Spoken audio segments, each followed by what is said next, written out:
Ein normaler Mann, wie jeder andere, nicht zu cool, doch trotzdem smart. Sein Team hält zu ihm, fliegt nie ohne ihn, genannt wird er Harry und Gart.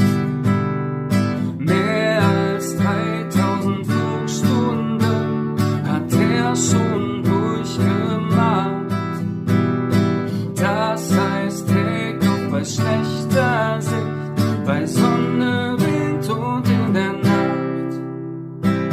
Der Alarm erscheint, doch ein Team ist schon bereit. Ganz gleich welches Problem, sie werden sich dem annehmen. Helm auf Huey an, keine Zeit mehr, Mann. Und beim Start ertönt er laut, der Sound of Rescue, der dich umhaut. Sound of Rescue, 3.7.